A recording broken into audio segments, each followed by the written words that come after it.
Assalamualaikum warahmatullahi wabarakatuh. Kali ini kita berjumpa lagi ya di video aku yang kesekian kalinya. Jadi aku hari ini mau menyampaikan tentang opini ya. Opini terkait perkembangan COVID-19.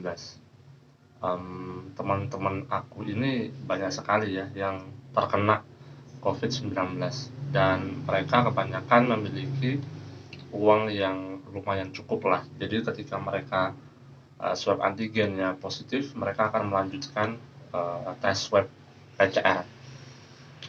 Perlu diketahui bahwa swab antigen itu harganya 150 ribuan. Ada juga yang 130 ribuan. Kemudian kalau mereka didapatkan hasilnya positif swab antigen tersebut, mereka akan melanjutkan ke swab PCR. Swab PCR itu rata-rata harganya 750 ribu, ada juga yang paling bawah. Pokoknya sekitaran 600 ribu sampai 750 ribuan. Ada juga yang lebih daripada itu karena ada beberapa rumah sakit yang menawarkan berbagai macam penawaran yang bagus dan pelayanan yang juga bagus begitu. Tapi kalau aku lihat ada beberapa manusia atau temanku ini yang memiliki uang yang banyak. Mereka ini ketika sudah merasa baikan, mereka ingin swab PCR ulang. Nah itu kan otomatis membuang uang ya.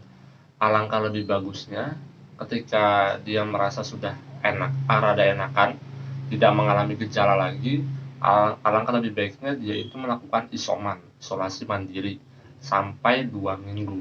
Kenapa sampai 2 minggu? Karena itu peraturan dari Kementerian Kesehatan.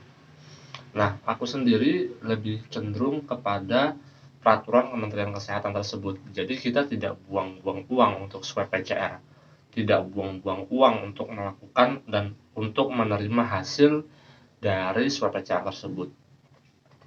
Karena pada dasarnya virus itu akan mati pada saat 14 hari apabila kita sudah melakukan isoman selama 14 hari.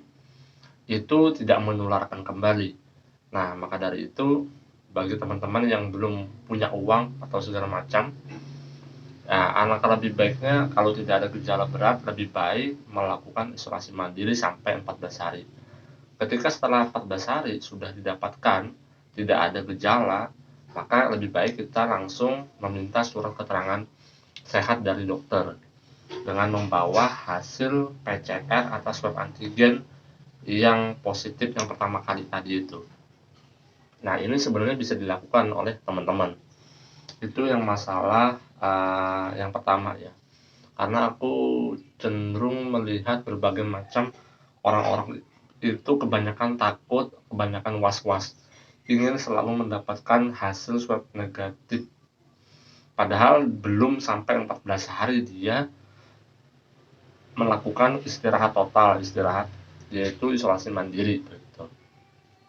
Nah, itu soal percovidan ya. Dan yang kedua aku mau sampaikan terkait WFH. Kenapa WFH itu penting? Karena bagi pekerjaan-pekerjaan administrasi dan itu bisa dilakukan di rumah, lebih baik work from home. Karena itu akan mengurangi risiko kita terpapar COVID-19. Yang sangat disayangkan dan sangat sakit itu adalah COVID-19 ini menyasar kepada orang-orang yang memiliki komorbid yang begitu banyak ya, seperti jantung, hipertensi, diabetes, kemudian ada juga obesitas, orang yang kelebihan berat badan. Itu kebanyakan mereka memiliki risiko yang lebih tinggi apabila sudah terpapar COVID-19. Sehendaknya ketika kita kembali lagi ya di WFH tadi itu, jadi lebih baik ketika kita ada pekerjaan-pekerjaan yang bisa dilaksanakan di rumah, ya udah WFH aja, minta keringanan kepada atasan.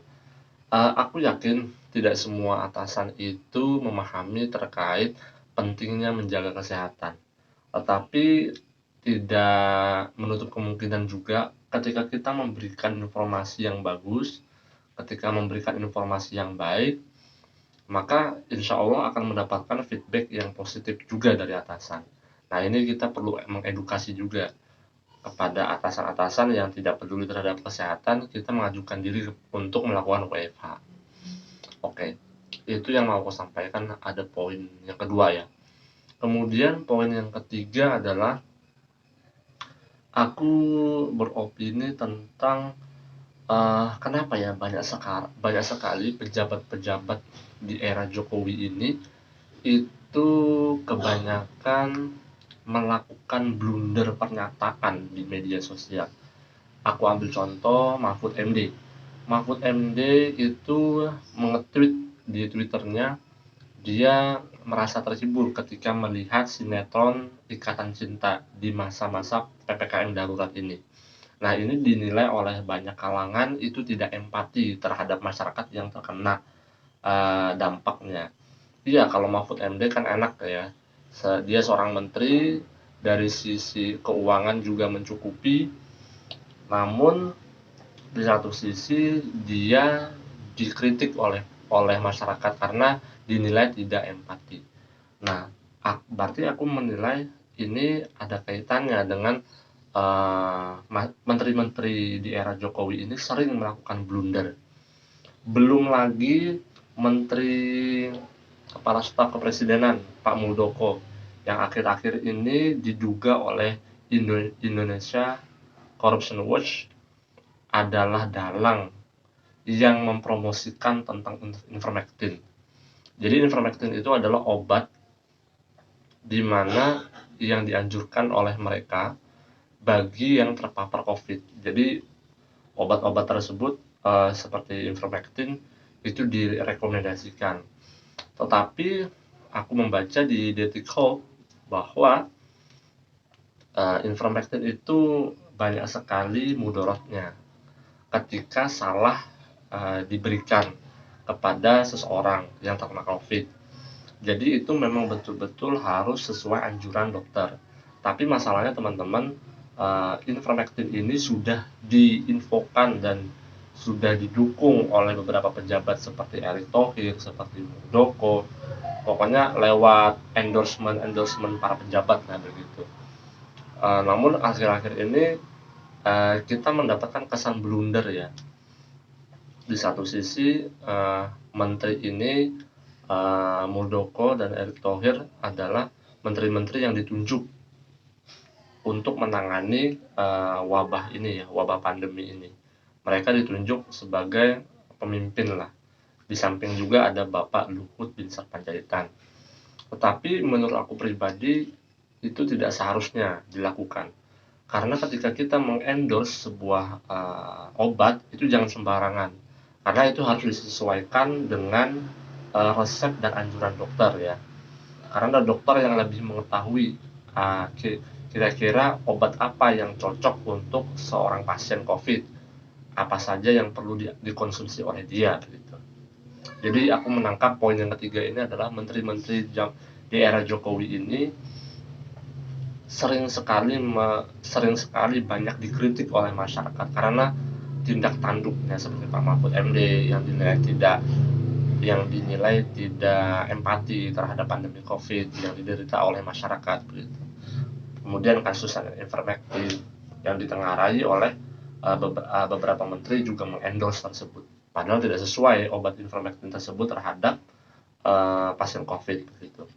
Kemudian poin yang keempat adalah aku ingin beropini tentang uang ya, tentang uang. Kalau kita memiliki uang, entah itu insentif dari perusahaan, opini yang aku sampaikan di poin keempat ini adalah kita sebisa mungkin menyisihkan uang tersebut untuk dimasukkan ke tabungan, celengan, ke reksadana, maupun kalian bisa membelikan emas. Kenapa dengan demikian? Kalau kalian melakukan hal tersebut, insya Allah maka kalian masa depannya itu akan terjamin. Dan di sini juga kita akan belajar tentang menabung, berinvestasi, reksadana, entah itu obligasi, pasar uang atau pasar saham, itu juga perlu dipelajari betul-betul ilmunya seperti apa. Jangan sampai kita tahu reksadana umumnya saja, tapi tidak mempelajari secara mendalam. Jadi lebih baik ketika kita mendapatkan uang, itu aku sarankan untuk menyisihkan, jangan dikonsumsi terlebih dahulu untuk kebutuhan atau keinginan kita untuk membeli barang-barang tertentu gitu. Karena kan ini tujuannya adalah kita menyimpan dan menjaga masa depan kita begitu, supaya lebih terjamin karena kita memiliki uang yang banyak nanti di masa depan begitu. Hitung-hitung kalaupun itu uang tidak kita pakai secara langsung, itu bisa kita delegasikan untuk anak-anak kita, pada istri kita, untuk digunakan gitu. Itu teman-teman poin-poin yang aku sampaikan, dan karena aku ingin sekali beropini pada hari ini. Terima kasih sudah menonton, jangan lupa subscribe, like, dan share. Wassalamualaikum warahmatullahi wabarakatuh.